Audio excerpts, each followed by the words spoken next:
boleh berbeda bilangannya dari satu anggota-anggota lain. Itu menunjukkan boleh. Yang afdal yang mana? Disamakan. Yang afdal disamakan, karena kebanyakan wudhu Nabi SAW seperti dalam wudhunya yang diriwayatkan oleh Utsman atau yang diriwayatkan oleh Abu Hurairah dan lain-lainnya, rata-rata Nabi berwudhu tiga kali dan menyamakan kecuali mengusap.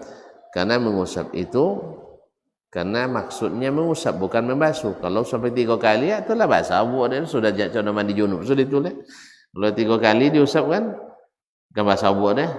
Apalagi beduin kurang julaju.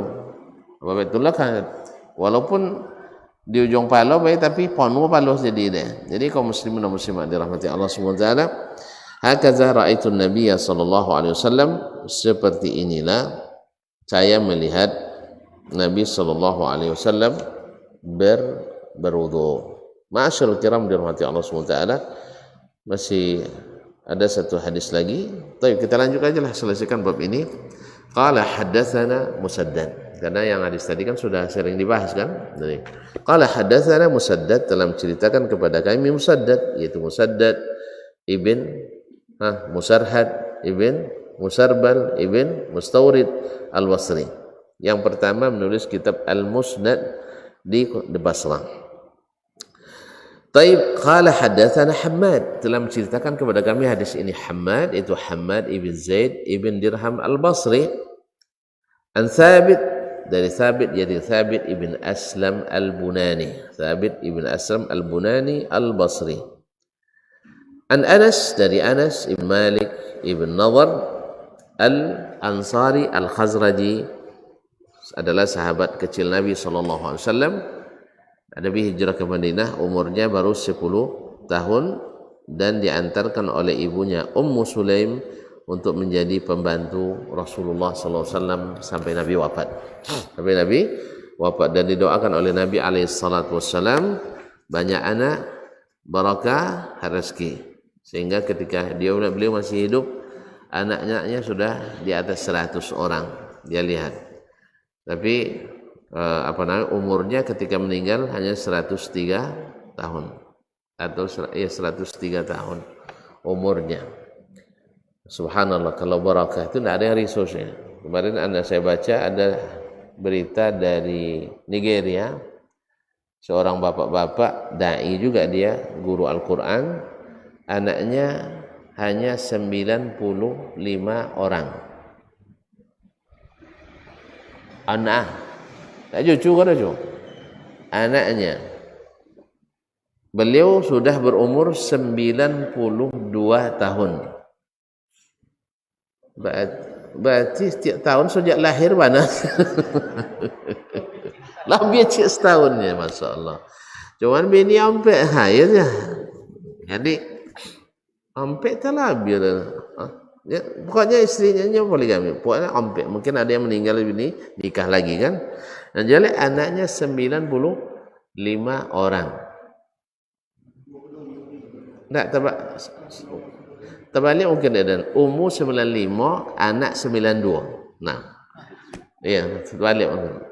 Dari 92 orang anak tadi, hafiz Quran 87 orang. 87 hafiz sodor. Ya, hafiz Quran. Berarti tinggal berlima deh, tinggal nunggu je lah, tak banyak deh tinggal. 30 juz, tak juz 30 dah saya. 30 juz. Nah. Cucunya 167. Cicitnya selebih. Sampai angku ana mati 30 sekian. Duit apa dulu ya, Masya Allah. Apa bocor dah boleh makan, alhamdulillah, Allah yang maha kaya. Awak Allah Ta'ala kalau nyampai zakat senangnya awak numpayanya, alhamdulillah. Ada yang nak memecahkan rekor, la terlambat. Jadi la terlambat tu. Jadi jo ya. Cik terpaksa diliukan dalam mulut je. Menelan ahli belajar. Jadi kaum muslimin dan muslimat dirahmati Allah. Jadi dulu agak ndak yakin sudah Anas anaknya sampai lebih satu dengan cucunya tetap. Kawasan kini ada pemecah rekor lah. Jadi masuk cicitnya anak mati lebih. Anak mati lebih le, uang sendayan ke le anak mati. Jemaah Utsman bin Affan ke le anak mati orang. Hanya kalau lah hafiz Quran ya ada pasti pon mau saji dah. Jadi buat dia ya mau saji atau di ratu anak lah, tak payah jemaah, anaknya, cucunya, cicitnya. Jadi talun sana ada kan? Tak pon mau saji, alhamdulillah. Kalau ikut mudah-mudahan ahli surga, saudara saya habis Quran sudah. Banyak kan bersahabat kayaknya. Oleh sebab itu ugi yang bini ugi yang bini sekene, ugi jo yang tak punya anak banyak. Nah, cuma tak perlu cara deh. Nyenyo kalau di sitan tu, kalau ndak bini dua kena wangi dek bini. Kalau awak di siko cito sekene bola kena wangi dek bini. Dan sarangnya tak tahu orang rumah ada abang nanya kan, sarang aja tak tahu orang kuburannya. Apalagi duanya. Iya, kan dia macam itunya. Nah, kalau tengok galak tonton sama macam dompet. Kaum muslimin dan muslimat dirahmati Allah. Jadi Anas bin Malik, sahabat yang dipanjangkan umurnya berkat doa Nabi alaihissalatu wassalam, dibanyakan hartanya, diberkahi anak-anaknya, cucunya. An-Nabi sallallahu alaihi wasallam da'a bi ina'in min ma'. Nabi sallallahu alaihi wasallam meminta dibawakan air dari satu bejana. Fa utiya bi qadah rahin fi syai'in min ma'. Lalu dibawakan kepadanya sebuah bejana qadah, yaitu tempat air yang mulutnya besar. Jadi rah itu artinya mulutnya terbuka besar. Jadi contoh apa tiba ada semacam tiba ya buyung, enggak lo buyung dah, enggak lo takau dah. Dia kan pinggang melokok kena lah. Apa nomor? Tembikar. Ini semacam tu ya, tembikar. Yang mulutnya besar. Terbuat dari tanah liat. Apa nomor? Rusak nak kan adalah losar qadah. Biasa tu nyimpan pakasam dulu dia bawa. Apa pakasam? Tak letak takau bulat macam ni kau. Ikon tak macam ni kau bukanya. Apa nama? Manyang. Biar belah. Tahu pokoknya qadah, tempat penyimpanan untuk menyimpan air yang terbuat dari tanah liat dan semacamnya. Muttasaul fam. Nah. Kemudian apa namanya? Ini kalau takut kan dalam. Kalau ini enggak. Mana sejongkalnya. Sejongkal tingginya. Jadi apa nomor? Tentulah enggak tahu botol ke botol beginilah.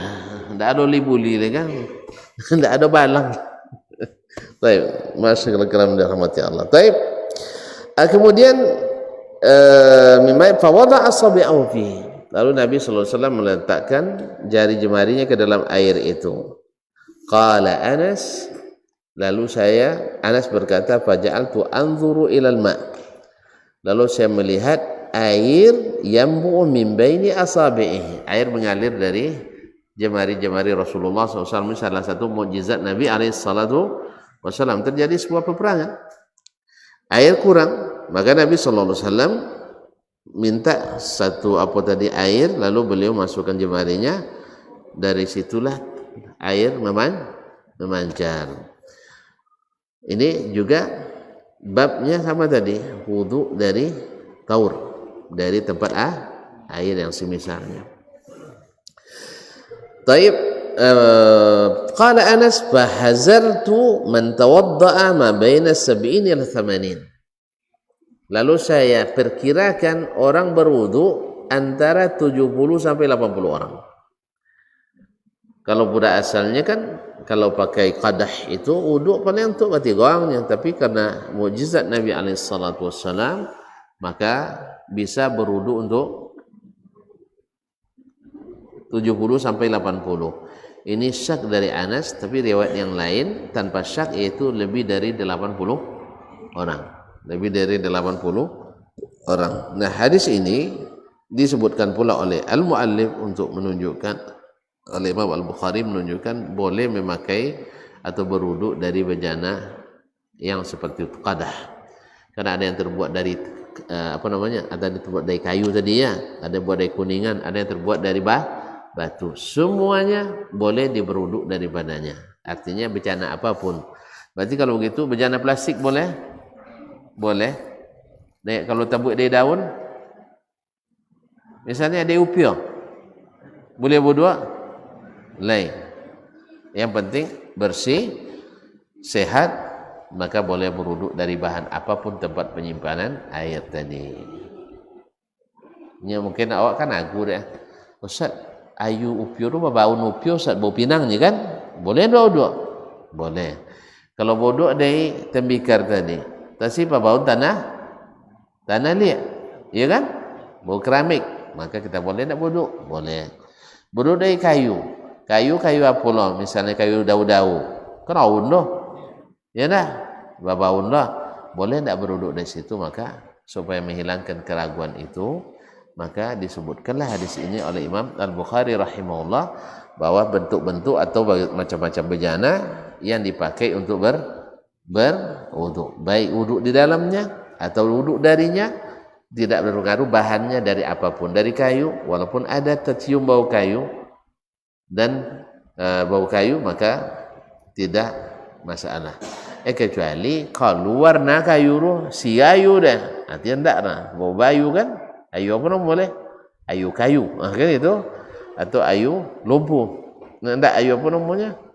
Kalau berubah dari air menjadi air, tak air mutlak nama boleh, maka tak boleh dipakai wuduknya, boleh air mutlak. Tapi bau itu tidak merubah air dari namanya air mutlak kepada air yang lain. Tapi kalau tak kopi dalam, boleh wuduk lah? Tak. Jadi ayu kopi, tak ayu mutlak no boleh. Yang penting air. Kalau loba nomo, ayu tinta, boleh wuduk lah? Ayu dawek. Tinta tak habis malah tu, dawek malah. Nah, ayu dawek tak boleh. Dan sebagainya. Oleh itu kaum muslimin, ayu cindu. Boleh ya? Nah, tapi selama tidak merubah dari air mutlak bahan apapun yang dipakai, tempat bejananya, maka boleh dipakai untuk berwuduk. Kalau kini kan lebih banyak, ada dari kaca, ada dari bahan keramik, ada dari bahan granit, ada dari bahan kristal, ada dari bahan plastik, ada dari bahan bosi, ada dari bahan tembaga, ada bahan nikel, boksit dan sebagainya. Selama dia tidak merubah air itu, maka bejana itu boleh dipakai untuk berwuduk. Wallahu ta'ala alam. Kalau demikian, selesai bab ini. InsyaAllah kita sambung pada selanjutnya, babul wudu bil muddi. Bab berwuduk dengan air satu mud. Naam. Wallahu ta'ala alam. Wa sallallahu ala nabiyyina Muhammad wa sallam. Mudah-mudahan kita bertemu kembali dalam keadaan yang lebih baik, dengan iman yang semakin kuat dan harapan kepada Allah semakin tinggi. Wallahu ta'ala alam. Wa sallallahu ala nabiyyina Muhammadin wa sallam. Wa subhanakallah bihamdik, asyhadu an la ilaha illa anta, astaghfiruka wa atubu ilaik. Wassalamualaikum warahmatullahi wabarakatuh.